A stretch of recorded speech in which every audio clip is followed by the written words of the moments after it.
वंदे मातरम। मेरे प्रिय मित्र श्री श्याम गिरी इनके मुद्दा भारत का चैनल पर मैं अनिल सत्ते आप सबका स्वागत करता हूं। मैं पहलगाम हमले के बाद जब इसका बदला लिया जाएगा ऐसी बातें सरकार की ओर से, सरकारी नेताओं की ओर से होने लगी और मीडिया भी एकदम जमकर उसमें कूद पड़ा कि जैसे वॉर शुरू ही हुआ है। कल शाम को पहले बम गिरना चालू हो जाएगा, परसों सुबह नेवी कराची शहर को बर्बाद कर देगी, फिर लाहौर और इसके ऊपर विमान मंडराने लगेंगे। बस कुछ बाकी नहीं है, अभी युद्ध तो होने वाला है। जस्ट कल देखो क्या होता है। और मैं एक अकेला पत्रकार था, विश्लेषक था, यूट्यूब चैनल वाला था, जो पहले दिन से आपको यह बता रहा था कि नहीं होगा युद्ध, युद्ध नहीं होगा। जिसको वॉर कहते हैं वो युद्ध नहीं होगा।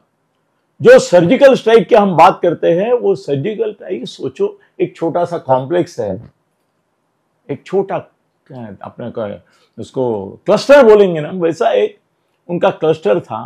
वो एक पाकिस्तान में था, उसके यहां जाके बम डाल के ये लोग वापस आए। इसको युद्ध नहीं बोलते, सर्जिकल स्ट्राइक बोलते हैं। और वो स्ट्राइक एक निशाने पर हुआ, वापस आ गए। इसके पहले भी ऐसा ही हुआ था।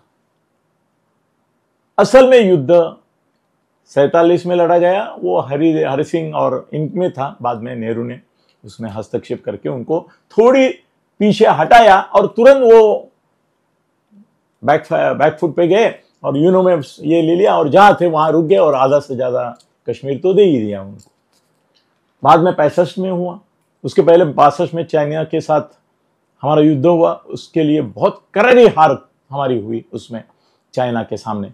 और कृष्ण मेनन तब ये थे संरक्षण मंत्री, तो उनको इस्तीफा देना पड़ा।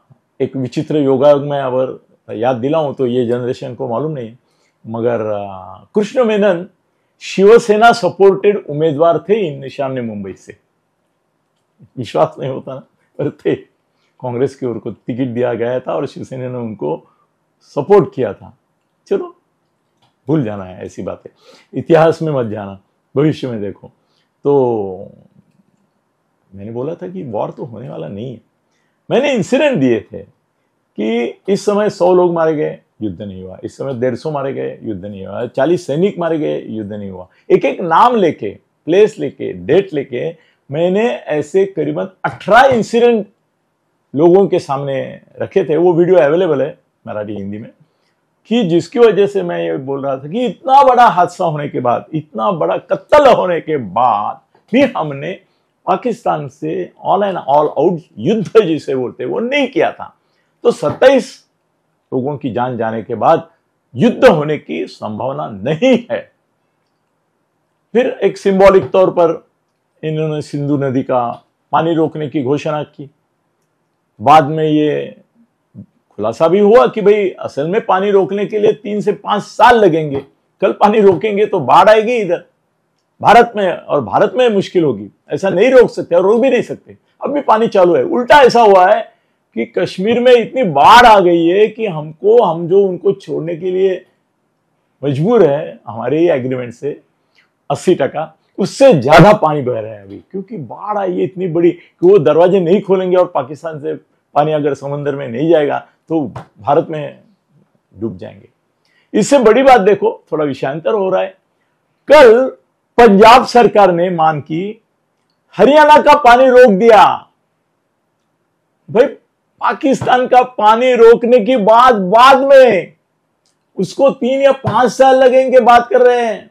मगर कल ही पंजाब राज्य ने भारत का एक हिस्सा, दूसरे हरियाणा राज्य का भारत का हिस्सा पानी रोक लिया, क्योंकि वो संभव था उनको। उन्होंने बंद किया अपने डैम के दरवाजे और हरियाणा में पानी छोड़ना बंद कर दिया। दोनों जगह अपने अपने पुलिस लगा दिए गए हैं। मतलब सिंधु नदी का पानी पाकिस्तान में जाए नहीं जाए इसके ऊपर चर्चा होने से पहले पंजाब अपना देश का, उसने हरियाणा अपने देश का, उसका पानी बंद किया 100%। क्या बात कर रहे हैं हम? कहां है? किसी को शर्म आई क्या? मोदी ने हस्तक्षेप किया। अरे पाकिस्तान के बारे में तो तुम्हारा ये भी ट्रंप भी हस्तक्षेप कर रहा है, रशिया कर रहा है, चाइना भी बोल रहा है, सब बोल रहे हैं कि सबूरी सबूरी, श्रद्धा और सबूरी। साईं बाबा का संदेश ट्रंप दे रहा है, श्रद्धा और सबूरी, मत करो, वॉर मत करो। स्ट्रिक्टली इंस्ट्रक्शंस है अमेरिका के कि वो वॉर हुआ तो नहीं चलेगा, वॉर नहीं, पीस। और उससे बड़ी बात, जिनको झूला झुलाया हमने, हाँ, मोदी जी ने झूला झुलाया कि नहीं, ट्रंप, उसने परसों, आप बिलीव नहीं कर सकते, इतने हथियार, जो हथियार सिर्फ भारत के खिलाफ यूज करने के लिए है, उसके 3 जहाज हवाई भेज दिए पाकिस्तान को कि भाई अगर हमला हुआ हिंदुस्तान की ओर से तो ये लो। ये तो इनकी दोस्ती, झूला झुलाने के बाद भी ट्रंप को अभी अभी जाके मिले थे। वो तो बोलता है शांति रखो, युद्ध मुझे मंजूर नहीं है आप दोनों का, ये तो हमारी हालत है। और उधर चीन अपनी फौज उनकी सीमा पर मोबिलाइज कर रहा है। ये ऐसी भी खबर है कि अगर पाकिस्तान वॉर हो गया तो अक्साई चीन और क्या जाने कौन से। दूसरी एक बात यह है कि इन लोगों ने 27 लोग मारे, दहशतवादियों ने, नक्सलवादियों ने सैकड़ों लोग मारे। नक्सलवादियों को जो हथियार मिलते हैं उनकी करीबन लाख लोगों की सेना है। और 33 जिले देश के, 33 जिले, उनका समांतर सरकार चलता है भारत में। ये सरकारी प्रवक्ता ने बोली हुई बात है कि 33 जिले उन्होंने काबिज कर लिए। और अमित शाह ने परसों बोला कि हम आखिरी नक्सलवादी तक खत्म करेंगे। अब तक कुछ 1000 मारे भी हैं, मगर 1000 मारे मगर लाख है वो बाकी है। उनको हथियार और पैसा कहां से आ रहा है? वो नेपाल से आ रहा है, भाया बिहार आ रहा है, असम आ रहा है।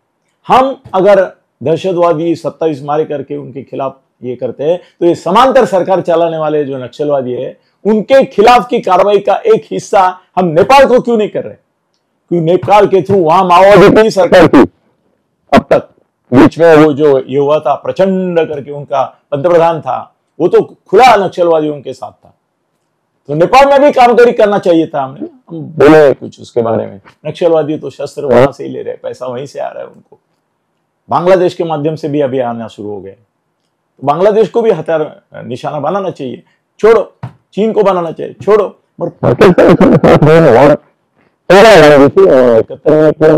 ये तुम्हारा कारगिल का लास्ट हुआ और उसके पहले 65 का 3 ही वॉर हुए। वॉर इसमें कम से कम हुए। अभी क्या है? अभी हम बोलते थे कि दुनिया हमारे साथ है, दुनिया हमारे साथ नहीं है। वो 52 मुस्लिम देश है जिसमें ईरान तक शामिल है। उन लोगों ने अपनी कॉन्फ्रेंस में ऐसा एक 2 भाग हिस्से उनके पास किया है रेजोल्यूशन कि भारत और पाकिस्तान संयम बरते और कोई युद्ध न करे।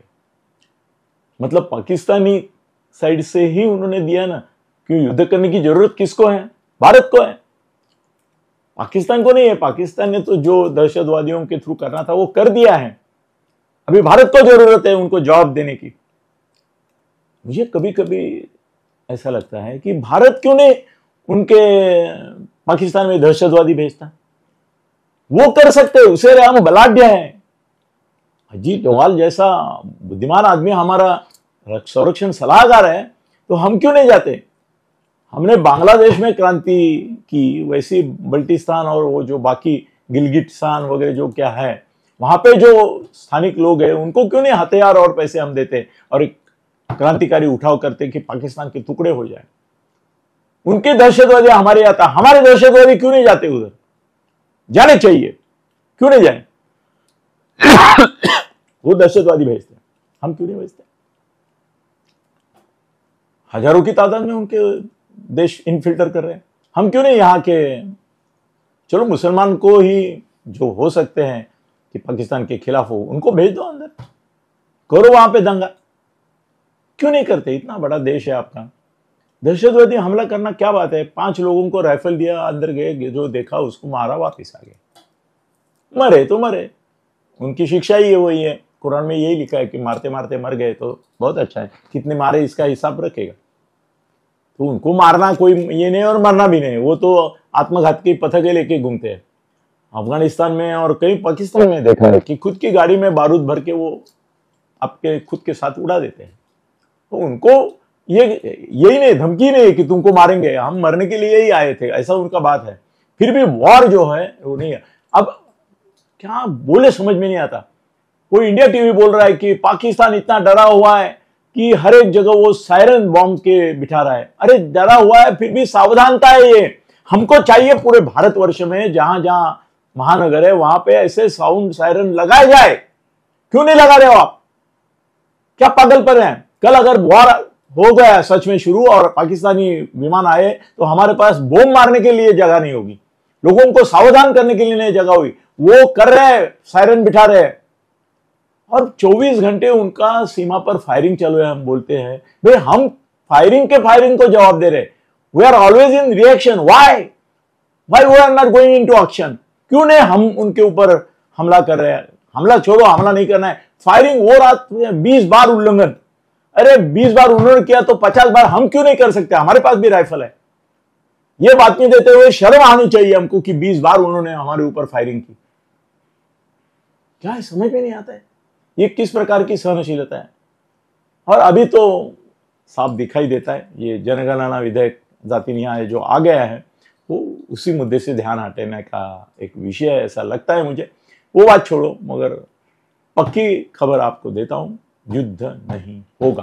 पहले से बोल रहा हूं, आज फिर बोल रहा हूं, युद्ध नहीं होगा। वॉर जिसे कहते हैं, जो यूक्रेन और रशिया में चालू है, जो यूक्रेन रशिया में, जो वियतनाम में अमेरिका ने किया, उस प्रकार का कोई वॉर होने वाला नहीं है। और सर्जिकल स्ट्राइक, इसी एक छोटे से क्लस्टर में जाके बम गिराना वगैरह, इसको वॉर नहीं कहते। और बहुत सारा है, कल बताऊंगा। धन्यवाद।